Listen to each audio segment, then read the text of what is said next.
Hello, আসসালামু আলাইকুম। আমি সুরমা, আপনাদের সবাইকে শুভেচ্ছা জানাচ্ছি। আপুরা, আশা করি আপনারা ভালো আছেন। আমি আজকে থ্যাঙ্কসগিভিং এ টার্কিটা কিভাবে ম্যারিনেট করব সেটা আপনাদের সাথে শেয়ার করব। তাহলে চলুন দেখা যাক কিভাবে আমি এটাকে ম্যারিনেট করি।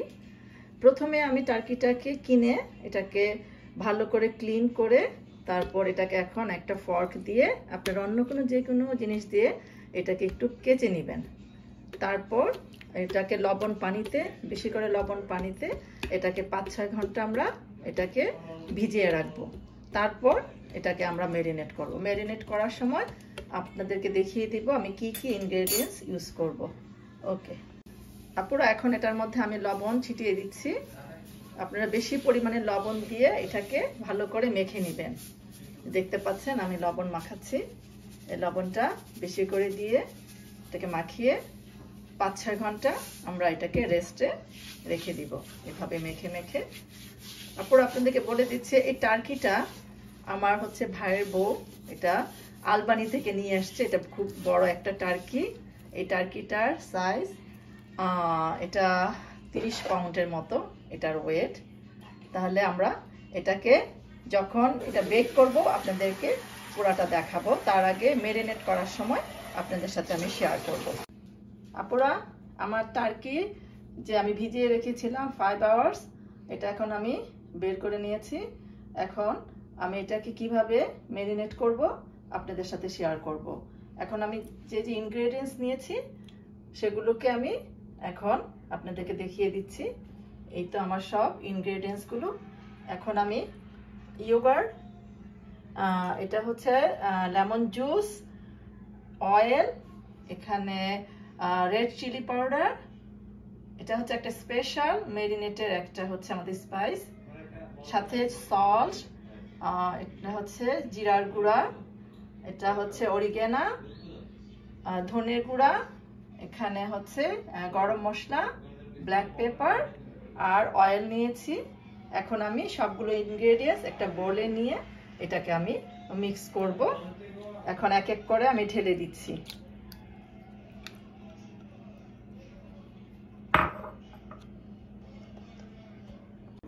আপুরা, আমি সবগুলো ইনগ্রেডিয়েন্টস একসাথে মিক্স করে নিয়েছি।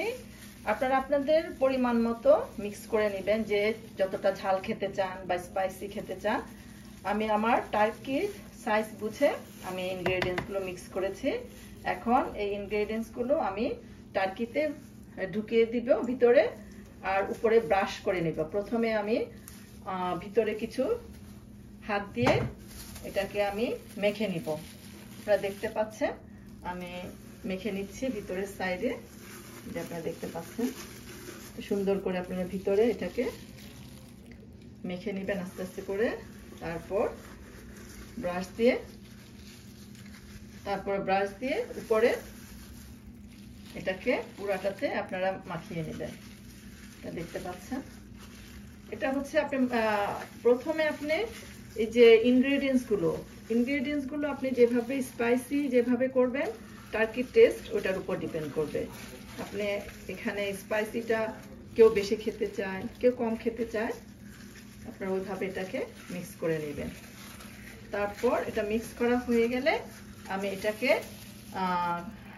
হোল নাইটের জন্য আমি এটাকে ম্যারিনেট করে রেখে দিব। তারপর এটাকে আমি বেক করব। এখন আস্তে আস্তে করে আমি মেখে নিচ্ছি। আপুরা, আপনারা দেখতে পাচ্ছেন আমি স্কিনের ভিতরে হাত ঢুকিয়ে এটাকে আমি মশলাগুলো ভিতরে ঢুকিয়ে দিচ্ছি। আপনারা যতটা ভিতরে ঢুকাবেন ততটাই টেস্ট এটা বেড়ে যাবে। এখন দেখতে পাচ্ছেন সব যে স্পাইসিগুলো, যে মশলা আমি মেখে নিয়েছি ওইটাকে আস্তে আস্তে করে ভিতরে ঢুকিয়ে দিচ্ছি। এটা স্কিনের ভিতরে আপনারা এটাকে ভালো করে মিক্স করে নেবেন। যত মিক্স করবেন তত এটা টেস্ট তত বেশি হবে। দেখতে পাচ্ছেন আপনারা। আপুরা, এখন আমার সব স্পাইসিগুলা মেখে দেওয়া হয়ে গিয়েছে। এখন এর মধ্যে আমি আমি এক্সট্রা ভার্জিন অলিভ অয়েল নিয়েছি। আপনারা এটাতে অন্য অয়েলও ইউজ করতে পারেন। আমি এখন এর মধ্যে অয়েলটা ব্রাশ করে দিচ্ছি।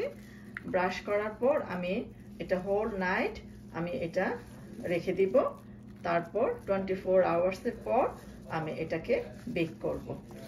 পুরো এখন এর মধ্যে আমি এর উপরে অরিগানো ছিটিয়ে দিচ্ছি। এটার একটা সুন্দর একটা স্মেল আসবে, সাথে এটার কালারটাও খুব সুন্দর আসবে। এখন আমি অল্প অল্প করে অরিগানো এটার উপর ছিটিয়ে দিচ্ছি, দেখতে পাচ্ছেন।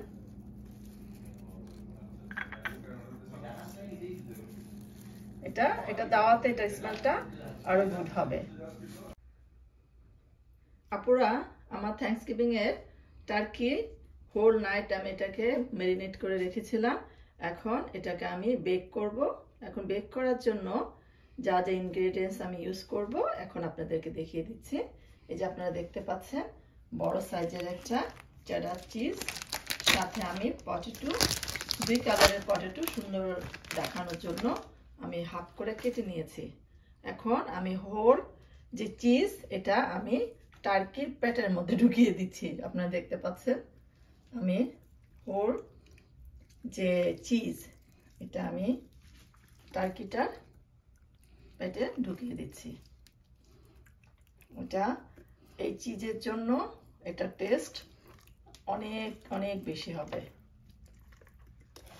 এটা হোল নাইট এটা আমরা ম্যারিনেট করে রেখে দিয়েছিলাম, দেখতে পাচ্ছেন। এটাকে চেপে চেপে আপনারা ভিতরে ঢুকিয়ে দিবেন। সাথে পটেটো, এই 2 কালারের আলু আমি কেটে নিয়েছি 2 পিস করে। এখন এগুলো আস্তে আস্তে আমি ভিতরে ঢুকিয়ে দিচ্ছি। আপুরা, এখন আমার টার্কি বেক করার জন্য রেডি। সব যে আপনারা দেখতে পাচ্ছেন আমি টার্কির টামির ভিতরে এই চিজ, পুরো চিজটা আর আলু ঢুকিয়ে দিয়েছি। এখন এটাকে আমি ওভেনে 5 থেকে 6 ঘন্টা এটাকে বেক করব। লাইক 400 টেম্পারেচারে এটাকে আমি 4 থেকে 5 আওয়ার্স বেক করে নিব। এটার উপরে একটা এখন আমি কভার দিয়ে দিব। তারপরে এটা আমি ওভেনে দিয়ে দিব। তারপর এটা বেক হওয়ার পর আপুরা আমি আপনাদেরকে পুরো টার্কিটা দেখিয়ে দিব। আপুরা, আমি 5 আওয়ার্স ওভেনে এই টার্কিটাকে আমি বেক করার পর এখন বের করলাম। এখন আপনাদেরকে এটা আমি দেখাচ্ছি। এটা বেক করার পর এটার কালারটা কি সুন্দর একটা কালার দেখা যাচ্ছে। আমরা একটু পরে টার্কিটাকে কাটবো, যখন কাটবো তখন আপনাদের সাথে আবার শেয়ার করব।